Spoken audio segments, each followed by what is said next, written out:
गांव किसान के सह प्रायोजक हैं agriculture insurance company of India limited. संपन्न भारत की पहचान, बीमित फसल, खुशहाल किसान।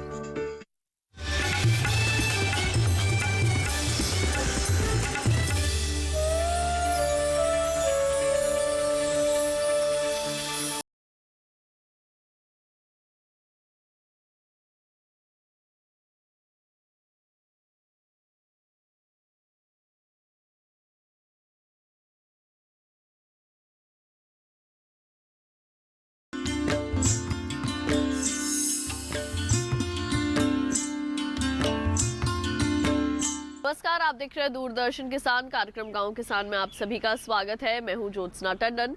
गांव किसान एक ऐसा कार्यक्रम है जिसमें हम आपको खेती किसानी और पशुपालन के संबंध में जानकारी देते हैं, साथ ही आपकी मुलाकात करवाते हैं एक ऐसे कामयाब किसान से जो कि आज दूसरे किसानों के लिए मिसाल बन चुके हैं। तो फिर आइए अपने आज के गाँव किसान कार्यक्रम की शुरुआत करते हैं। आइए कार्यक्रम की शुरुआत करते हैं हमारे पहले सेगमेंट खेती किसानी से। किसान भाइयों बहनों, जैसे ही अक्टूबर सितंबर का समय आता है सबकी धड़कनें बढ़ जाती है, क्योंकि कहीं ना कहीं हमारे कुछ ऐसे राज्य हैं जहां पर पराली को जलाया जाता है, जिससे कि हमें सांस लेने में कई तरह की तकलीफें झेलनी पड़ती है। स्वास्थ्य पर तो इसका बुरा असर पड़ता ही है, साथ ही साथ पर्यावरण को भी इससे बहुत ज़्यादा नुकसान पहुंच सकता है। लेकिन वहीं दूसरी ओर हमारे कुछ किसान भाई बहन ऐसे भी हैं जो कि पराली प्रबंधन बिल्कुल कृषि वैज्ञानिकों की सलाह के मुताबिक ही करके फसलों का अच्छा उत्पादन भी प्राप्त कर रहे हैं और फसल अवशेषों को दूसरी तरह से इस्तेमाल भी कर रहे हैं। तो किस तरह से आप भी कर सकते हैं पराली प्रबंधन, आइए बताते हैं कार्यक्रम के पहले भाग में।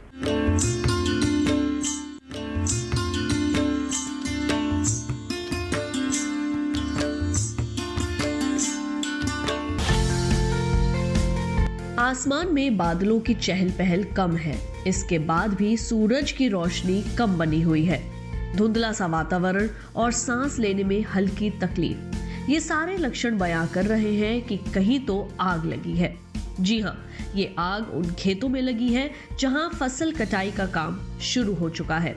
साथ ही उम्दा पैदावार के गवाहों के ठूठे आग के हवाले कर दिए गए हैं, जिसे आम भाषा में पराली जलाना कहते हैं। किसानों के लिए ये एक सस्ता और सरल रास्ता है पराली प्रबंधन का, लेकिन इससे होने वाले नुकसान से सभी को दो चार होना पड़ता है। लंबे समय से पराली प्रबंधन पर अनुसंधान चल रहे हैं कि किस तरह से पराली को पर्यावरण का मित्र बनाया जाए। हालांकि पूसा रिसर्च इंस्टीट्यूट ने डीकंपोजर घोल बनाया है जिससे फसल अवशेष से खाद बनाई जा सके। इसके अलावा और भी विकल्प हैं जो अपनाए जा सकते हैं।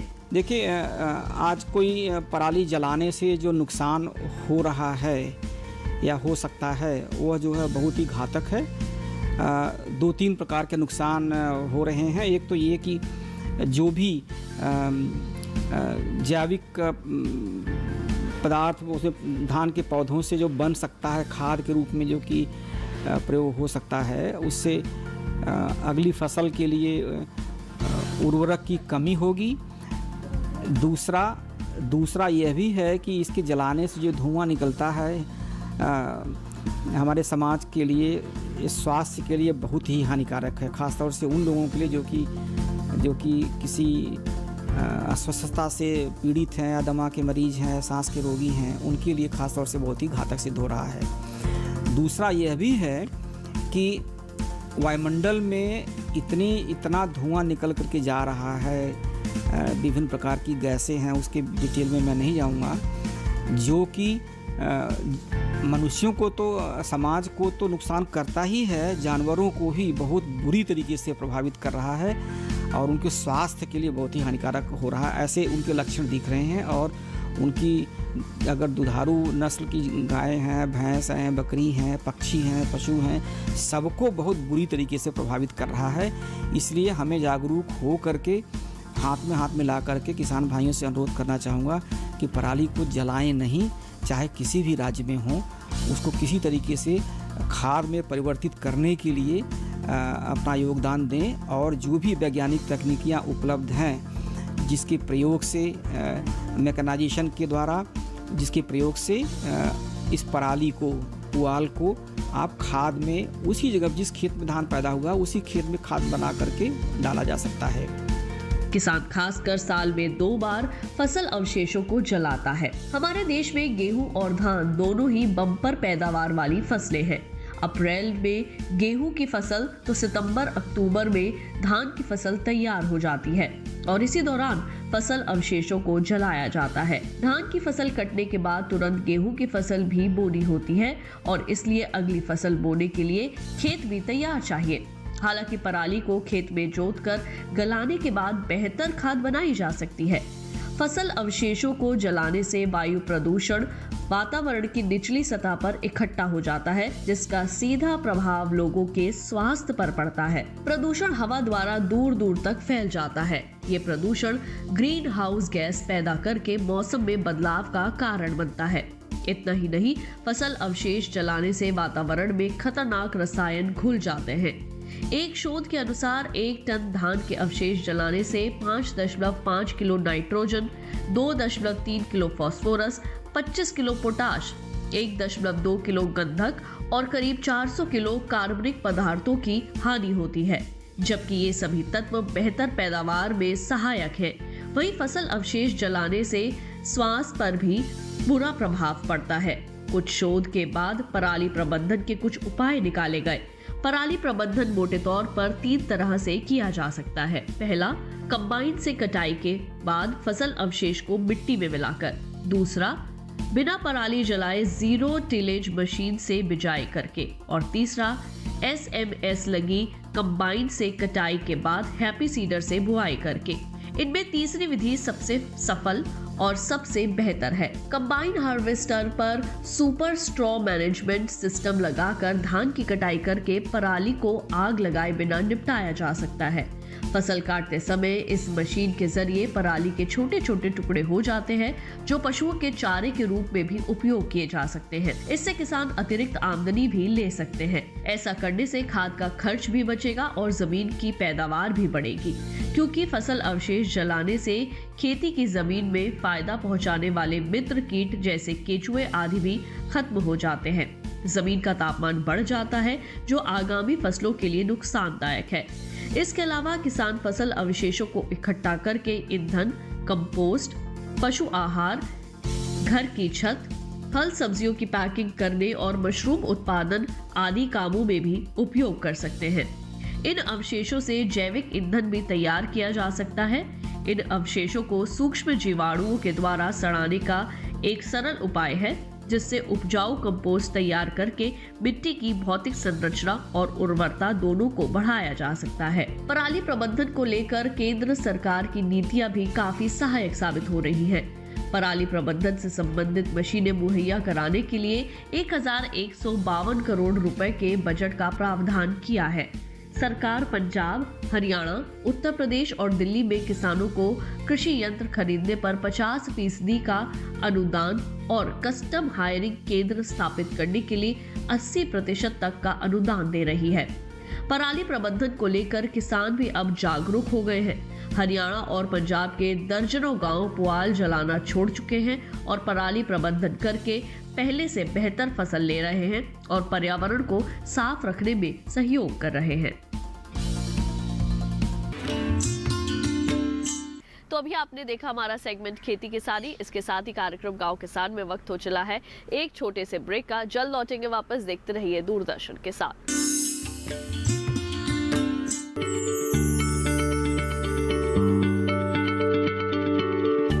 क्या आप किसी बीमारी से परेशान हैं?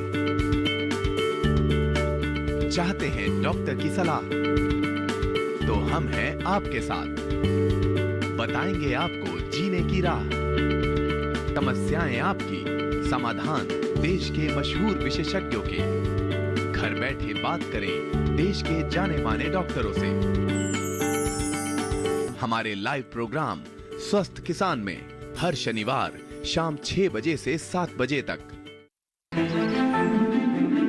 बादलों की लुका छिपी,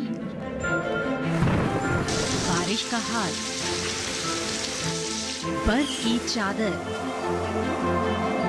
बदलता रुख हवाओं का। और मौसम के लिहाज से कैसे करें खेती और भी बहुत कुछ। मौसम खबर लाइव रोजाना सुबह 8:30 पर, शाम 5 बजे और 7:30 पर। ब्रेक के बाद एक बार फिर आप सभी का स्वागत है कार्यक्रम गांव किसान में। आइए कार्यक्रम में बढ़ते हैं आगे और अब देखते हैं सेगमेंट हमारा पशुधन। किसान भाइयों बहनों, आज हम आपको मुर्गी पालन के संबंध में देंगे कुछ विशेष जानकारियां। यूँ तो आप सभी कहीं ना कहीं मुर्गी पालन के बारे में जानकारी रखते होंगे, लेकिन आज हम आपको देंगे कुछ ऐसी खास जानकारियां जिसमें हम आपको बताएंगे कि किस तरह से जैविक तरीके से आप कर सकते हैं मुर्गी पालन। तो आइए कार्यक्रम के इस भाग में इसी के संबंध में देंगे आपको कुछ खास जानकारी।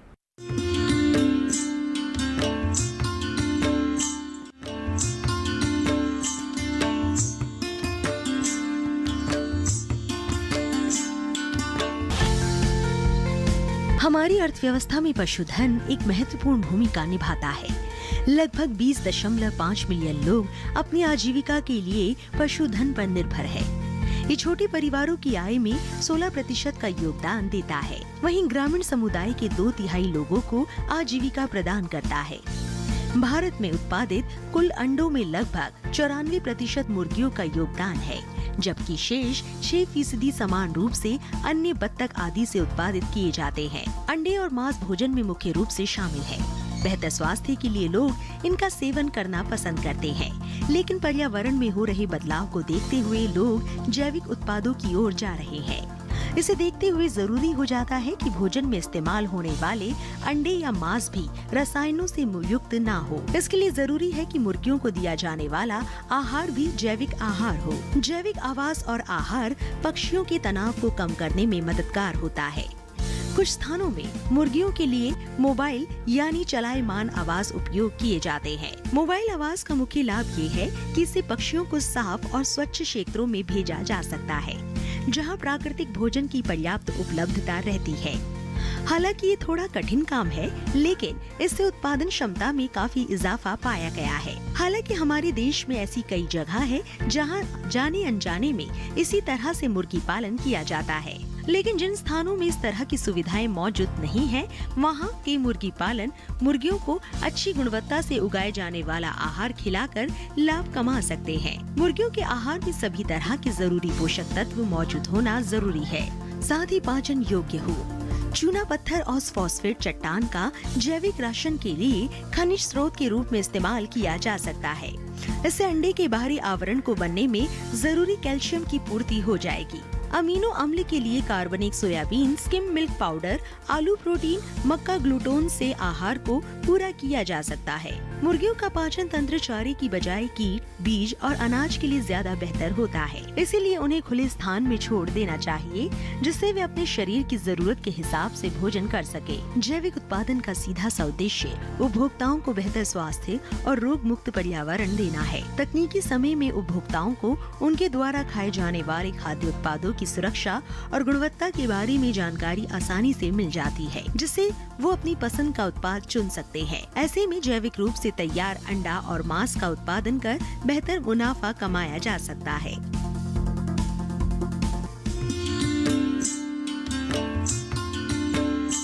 तो अभी आपने जैविक तरीके से किस तरह से किया जा सकता है मुर्गी पालन, इसके बारे में जाना। आइए कार्यक्रम में बढ़ते हैं आगे।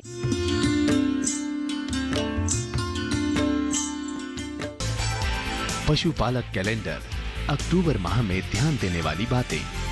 इस माह में सर्दी का मौसम शुरू हो जाता है, अतः पशुओं को सर्दी से बचाव का उचित प्रबंध करें। मुंहपका, खुरपका रोग, गला घोंटू रोग या फड़किया रोग के टीके यदि अभी भी नहीं लगवाए हों तो कृपया समय रहते टीके लगवा लें। अधिक चारा लेने के लिए बरसीम फसल की उन्नत किस्मों की बिजाई इस माह अवश्य कर लें। भेड़ के शरीर को ऊन कतरने के 21 दिन बाद बाहरी परजीवी से बचाने के लिए कीटाणुनाशक घोल से भिगोएं। परजीवी और कृमि नाशक दवा देने का उपयुक्त समय है।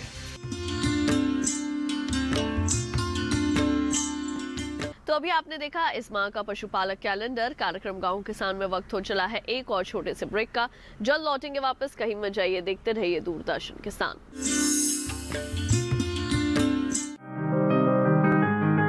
बीमारियों से कैसे बचेगी फसल, मवेशियों की मुश्किलों का क्या है हल, कहां से लाएं बीज, कितनी लगेगी खाद, किसानों के हर फोन का विशेषज्ञ देंगे जवाब। देखिए हेलो किसान लाइव सोमवार से शुक्रवार शाम 6 बजे।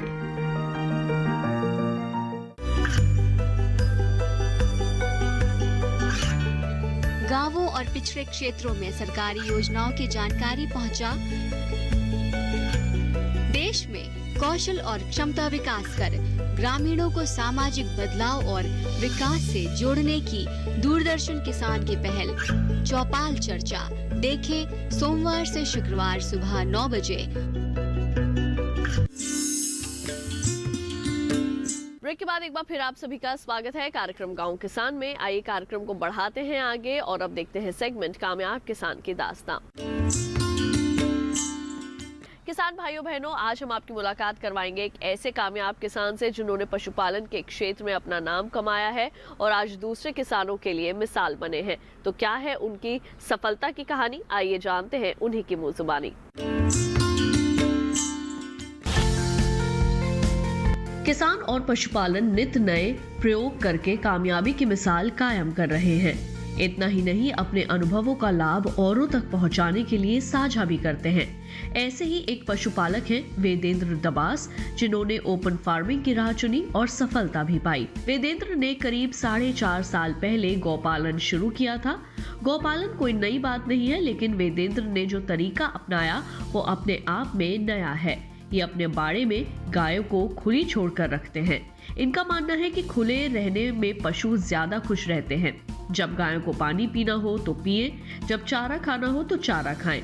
ऐसा करने से उनकी गायें ज्यादा स्वस्थ और ऊर्जावान रहती हैं। तो हमने इसलिए गायों को क्या कर रखा है, ओपन कर रखा है कि अपनी मर्जी से जब चाहे तब पानी पी सके। और दूसरी बात क्या है, किसी दूसरे व्यक्ति को भी फोकस करने की इतना वो नहीं है कि एक लेबर को इनके ऊपर खड़ा रहना पड़ेगा कि पानी पिलाना, इसको ये करना। बेफिक्र हम कहीं पे भी जा सकते हैं इनको छोड़ के। सुबह अपना चारा डालिए और फिर आके आपको शाम को देखना है। तो अपनी मर्जी से जहाँ बैठे बिल्कुल मस्ती से आप देखोगे सारी गायें बिल्कुल बड़ी मस्ती से बैठी हैं। ठीक, तो ओपन फार्मिंग का एक तो ये फायदा है। वेदेंद्र बताते हैं कि वो गाय को बेहतर पोषण के लिए रिजका चारा देते हैं। रिजका चारे की एक महत्वपूर्ण दलहनी फसल है जो जून माह तक हरा चारा देती रहती है।